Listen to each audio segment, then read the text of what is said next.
Welcome back, Cyclops fans. As a short recap, Season 1 was about learning the boat. Season 2 was about learning the boat while doing solo sailing. And now Season 3 will be about learning how to solo sail multiple days, meaning overnight passages. Back at Cyclops, ready for Season 3. And she is standing, and I have brought new boat parts. Let's try to get the boat bag on board. So how do you get on board, Cyclops? Well, you can bring a ladder, which is very nice, or you can just use the swim ladder. I had to hoist the big bag up there. Now let's go see if everything's great. Just as I was leaving Plymouth last season, I bought this umbrella cover for the companionway hatch and companionway door because they're just not that well sealed. Okay, let's go downstairs and experience how it looks. Okay, so the salon covered in some sheets, one of the cushions without a cover on it. There's your mainsail, and I snuck on earlier actually. Turned on the power, and let's see how the batteries are doing. Oh, they're doing so well. 90%, 96%, taking in 60 amps of charge. The interior looks great, but off season, the cover for the compass disappeared. Here is the nuded compass without its ring around the edge and without its cover. But they have been retrieved by Gail. Gail, Yes. What in the world do you have in your hands there? This is the protector and the marker for the compass. on And what's the back. other side? And this is the cover for it, so nothing happens to it. Well, something did happen. This was stuck onto here, on top of the compass. Something knocked into it, took the whole thing off, blew it to the side, and it ended up underneath the boat next door. Gail had to climb underneath this boat to get it. Wow. And I had to like crawl underneath there and retrieve it from the muddy yuck. Stuck in this tight space is the primary fuel filter. And so I'm changing the filter up. It's a little bit of a pain in the butt to get to. Wrench here, which is a little size too big, but I've inserted a towel and I'm actually now making progress. The damn fuel filter will not kill me. We have gotten the fuel filter out of the engine room, emptied it of its fuel, and then this beige portion is the actual filter. The bowl has to be detached. The left opening is for draining out bad fuel, and the right is for adding a sensor. Of the bow locker, so that's red line will be the next line to be installed. That white line's a warping line. There's bow fender, anchor chain, and then usually there'll be a bunch of fenders in here. So we're checking on the line that pulls the pole out. You know, people are always asking for a tour of Cyclops. I'm sure they weren't talking about a tour of the anchor locker. Sprit pull-out line gets attached to that ring there, and then it gets rerouted through this ring. That's a little custom after-the-fact Jason maneuver to keep it away from the windlass. And then here's the sprit itself. So we just need to rethread it to go outside the locker. No, we are not land anchored. Like a fad diet, we have tried every anchor chain marking system there is, but we're on to a new one. This is the one I just installed. So there you see there. And what happens is there are two sides to this, and when you stick them together around the anchor that's there, and then you put a screw in there, and supposedly that will keep it in place. Green is 5 meters. Orange is 15 meters. And so on and so forth. When you see the green marker, you're at 5 meters, yellow 10 meters, so on and so forth. Purple, you're in some deep water. And black, you're almost at the end of the chain. I think we have 46, 47 more meters. You might wonder why I didn't go with more anchor chain. There's plenty of space. Well, the weight on a boat like this is just not good. And so you try to go for as much chain without exceeding a kind of a weight goal. The line that holds the tack down when flying the spinnaker. So it's this purple line, which has to go all the way back to the cockpit. I've already luggage tagged it on. It needs one more loop to go through that on tall ring. And then we'll be able to extend and retract the pole. So there's the spinnaker tack, goes all the way up, of course, to the pole. A couple things to sort out still. One of them is I have a nice line that changes the routing of this. It's a little ring on it. What it does is slightly reroutes the tack line that's used for the spinnaker and potentially the code 0. And it prevents it from meeting the hatch. Who is this friendly guy? That is the bow thruster.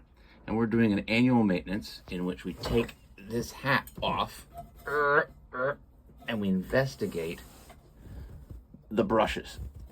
It has 4 brushes that are made of carbon, and naturally, as electric motors do, those brushes can wear out, but ours are in spiffy shape. There's no black dust, and they look quite good. Here's the ones on the other side, a little harder to see because the lighting's not great. Well, actually, the lighting's pretty good. Okay. What is that, the commutator? The JPK 39 Fast Cruiser comes with this wonderful helm chair, which is just great at the nav station. And underneath the nav station seat is this large space, but you can't tell terribly well, but you'll notice it's not flat.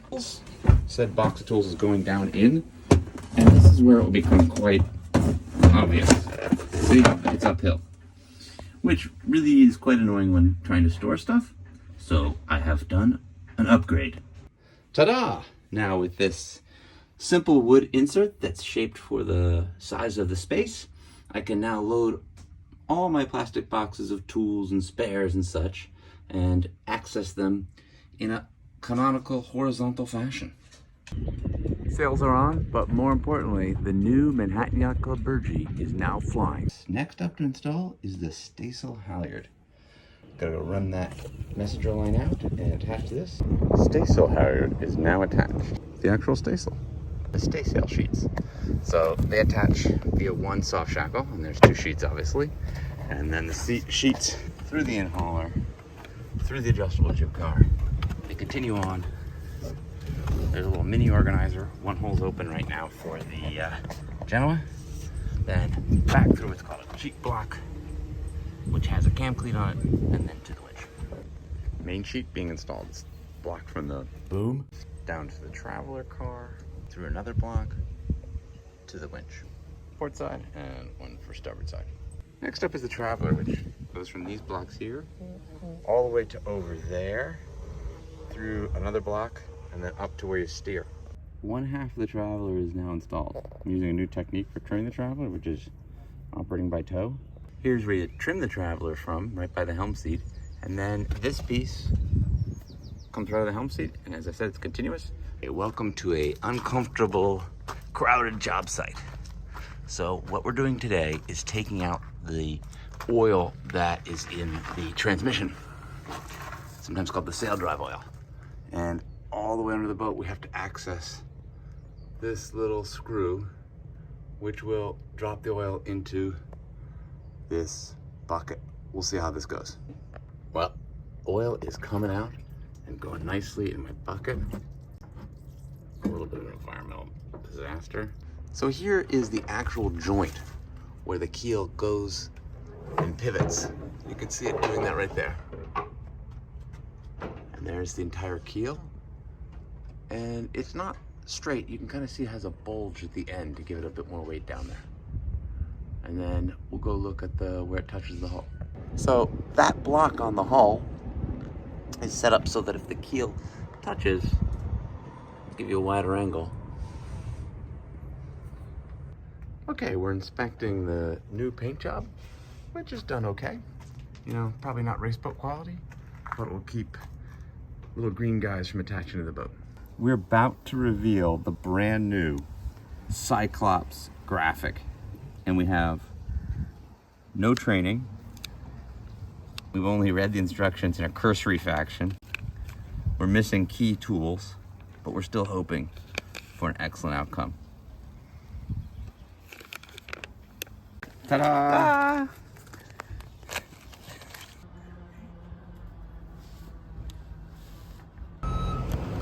We're about to do the big reveal of where the boat's from.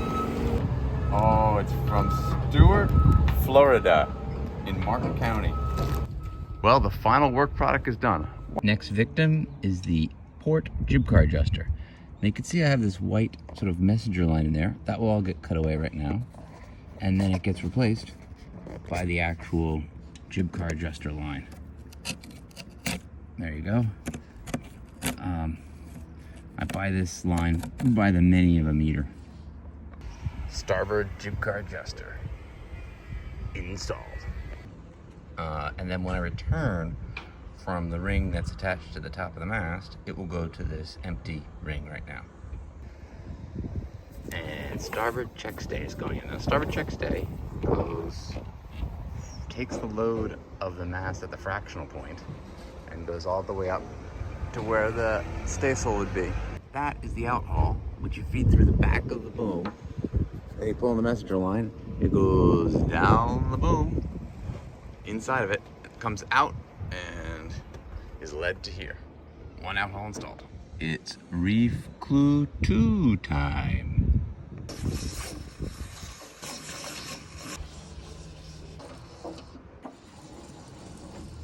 Now it's time for the Reef 2 tack line, and it's going to go right in this clutch here.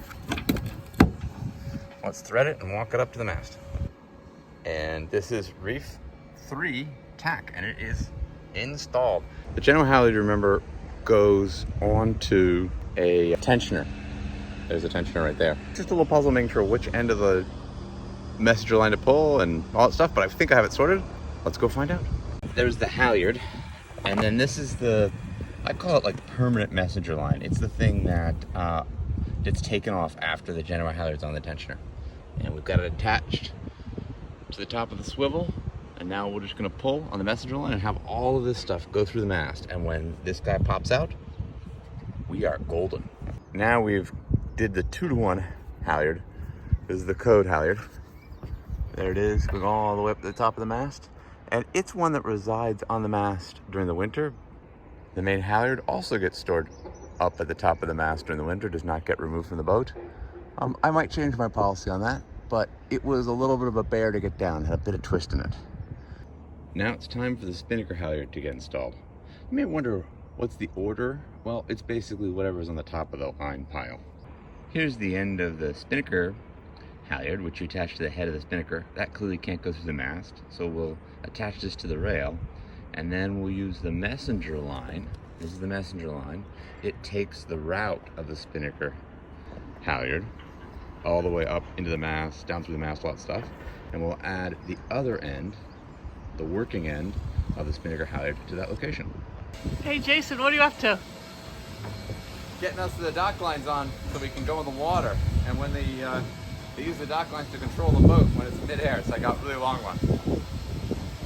But I'm a little bit nervous. Okay, step one for going back in the water, the trailer is coming to take care of it.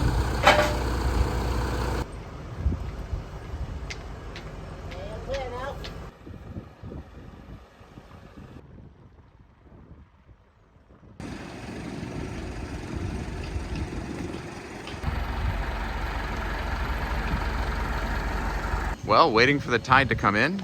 Boat's all ready. There I am. And this guy will lift me and put me in the water. Bit windy, bit of current, so it'll be an exciting day. I would like to give a big thank you to the staff at Yacht Haven Key. They suffered through many of my dumb questions and are real professionals and know how to hoist boats and store them properly during their difficult winter. Also, thank you to Nathan Bone and his team. They are quality boatwrights and were very kind to send us frequent photos of Cyclops. Goes from the bow all the way back to the stern, and that is my jack line. And now I have installed 4 of them.